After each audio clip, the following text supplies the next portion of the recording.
Hello there. So here I am with the weekly upload. And today I'll be talking a bit about the art of setting words to music, really getting into how to be expressive, how to follow proper pronunciation, how to really marry the textual practices and all of the language arts to music. So there's a lot of talk, not only talk, but writing.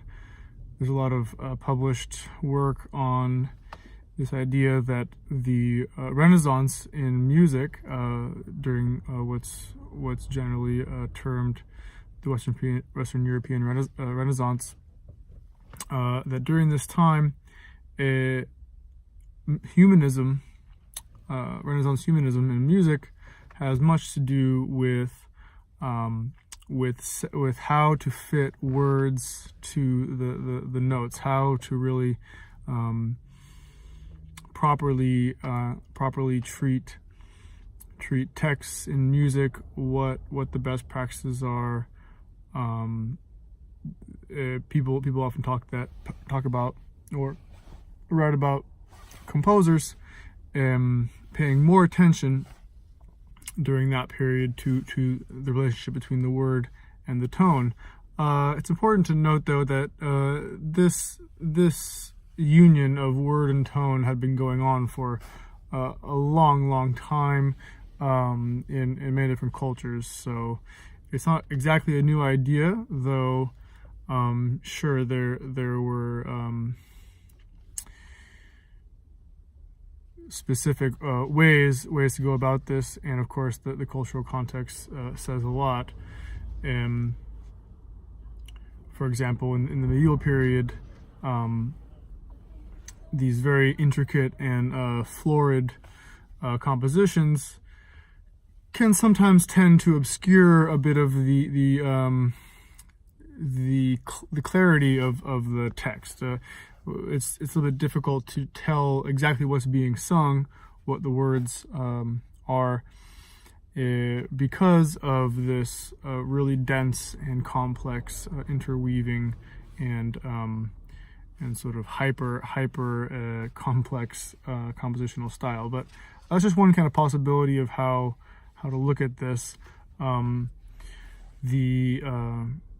Drupad, Indian Drupad tradition includes certain aspects of this, such as word painting, how to bring out these. One example that I recently saw was shared by Ustad. I believe the name is Sayyiduddin Duggar. He was illustrating sort of how to sing the word rain, or sort of illustrate how the rain sounds through some of the vocal inflections. And so whether it be showing the meaning through the shape of the melody, or rhythmically sort of holding to that pronunciation and word accent and stress, or combinations of those two, right? How to combine meaning of the word with a properly accented and rhythmically sort of precise treatment of the word. These two things, these are both very important. So I like to illustrate this through a quick composition sort of snippet of a composition in progress that I'm working on. It's in Spanish, so I'll translate the text. Let me sing it through real quick so that you get sort of the full picture out front. Has visto salir la luna que muere por ver a su crío. Su crío.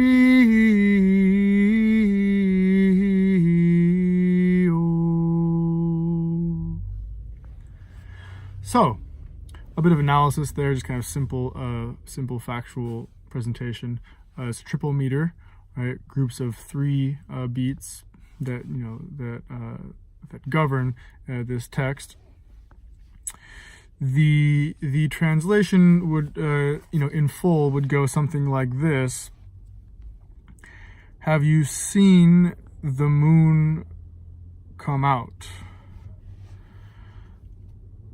Dying to see her child. All right, so this sense of yearning for a union or sort of to reunite with one's family, I guess in general, more specifically child. Now, so that's the general meaning. Let's look at first, though, pronunciation, because this is key. This goes missed often in certain musics that aren't quite as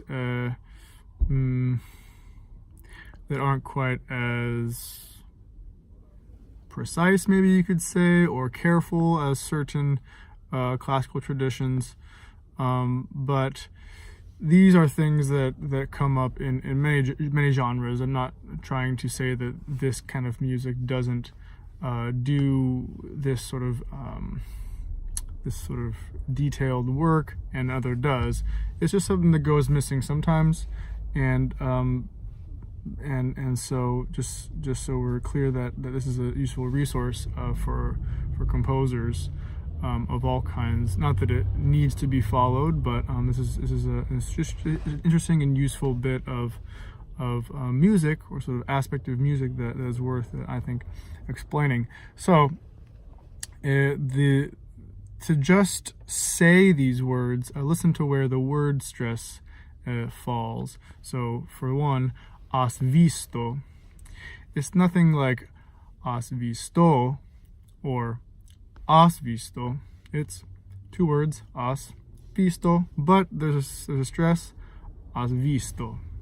Yeah, has visto, which means have you seen.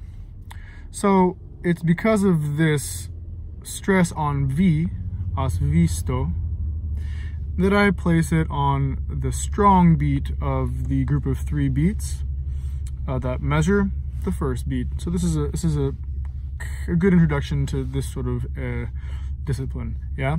So you see here, has visto. Yeah. So here's the bar line. Has visto. Have you seen is the meaning. The pronunciation is what is driving this placement of the words, the syllables on certain beats. Has visto salir. Again, salir, it's not salir, it's salir. That ir falls in the first beat, that strong beat. And salir, I've assigned 2 beats to that syllable. This is another way to follow the proper pronunciation and stress to set that syllable to a more to a longer duration, right? A longer note value. So here we have sa for 1 beat. Has visto. So 1, 2, 3. 1, 2, sali. 1, 2, 3. 1, 2, lir. Another way to just draw that word stress out and really make the text more intelligible, easier to comprehend, especially just on one hearing, for example. We don't need to go back and try and figure out what's being said. It's an important sort of rhetorical device. Now, has visto salir la 1, and there's 1. Well, this is interesting. What I've done here is taken the word la, which just means the, so not an incredibly weighty word, is it? It doesn't necessarily, the focus doesn't really fall on the. It's important, obviously, grammatically, but it's not one of those sort of poignant or pregnant words. Now, it's here on beat 3 tied to beat 1. The strong beat is beat 1. So it's a bit of a reverse accentuation here. All these things are valid, I would say. And so after that kind of surprise, playing a bit with that strong beat, a different way to treat that, tying la from 3 over to 1. Visto salir la, 1, 2 and 3 and 1. So same thing here actually, except for this lu of luna, right? It's luna, not luna, which is why you get more notes in this case, but generally just a longer rhythmic value on lu, not na. It's not luna, right? We don't say luna, we say luna, meaning moon. Now, when we see moon in this poetry, that is a main part of the text. It's sort of the part of the main event, that the moon is coming out. The moon is feeling the yearning for her child. The moon is what we see. The moon is the center of attention here. So notice that it gets that melismatic treatment, right? So ya luna, like la here, that's tied over onto the strong beat. Lu, let's see down here, is tied over onto the strong beat there.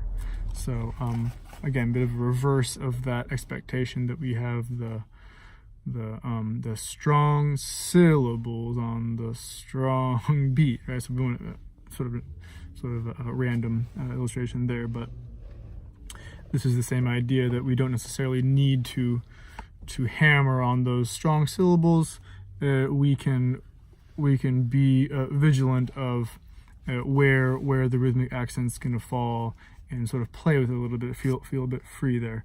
La luna, right? So the moon, que, again, just sort of as a bit of a further way to compare and provide some bit of a contrast to some of these ideas. Que here is on the third beat, so it's not really a primary beat. The main rhythmic, the sort of driving rhythm here is 1 3 1 3 1 1 2 3 1 2 3 1 2 3 1. Yeah. So 3 is not necessarily that focus. Que muere, so that dies, literally muere is it dies, or she dies, he dies. Que muere, muere, muere. So it's not muere. We don't say ella muere. We can say ella muere. That long syllable or stress syllable gets more time, gets more notes, and also clearly an expressive word. Dies, it's drawn out in the text compared to some of the other parts of speech, like this this as, have you, yeah, la, the, here I was talking about que, right, that. So muere, we finally have some expressive, that again, that melisma, yeah, so that line on the one syllable. Has visto salir la luna que muere por ver. 3 1 por ver, to see, por ver, dies por is sort of a connector there too, really. And then ver is to see, yeah? To see. And on ver, it's just this sense of to see her child, to be with her child. So that's the sort of object of the yearning in part as well, yeah? Ver a su crio. Now this is just basic accent. Crio, it's not crio. Crio is a word, but crio has to do with one's son or daughter. The noun crio. You'll see here this sort of accent on the first beat, that strong beat. Crio. And then the rest is a bit of an echo, so repeating that su crio, but same principle. Su crio.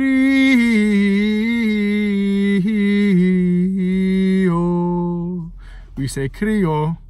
The melisma is on E, not on O. These are a few guidelines, and I've showed you a bit of how to be creative with them. This can go much further, right? One thing actually that I happened to notice here, and funnily enough, these things happen in strange ways sometimes. We can sort of read back into the text, read something that we don't intend initially, and this happened this time actually with me. So a bit of a magical moment actually, and of course this is one of the sort of eternal questions in any study of art or beyond, right?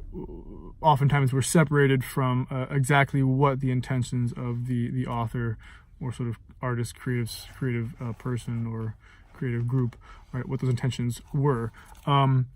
Here we have Mas visto salir la luna. So it's the moon is just that falling line, right? Lu. It's falling. Again, que muere. Again, a bit of that darkening effect of the line. Muere por ver. So this wasn't a 100% clear intention of mine as I wrote this. Perhaps it fit a bit subconsciously, but as I obviously noticed this now, I'm happy that it worked out in such a way. Que muere por ver a su crio. So this right, that sort of melodic outline there. Muere.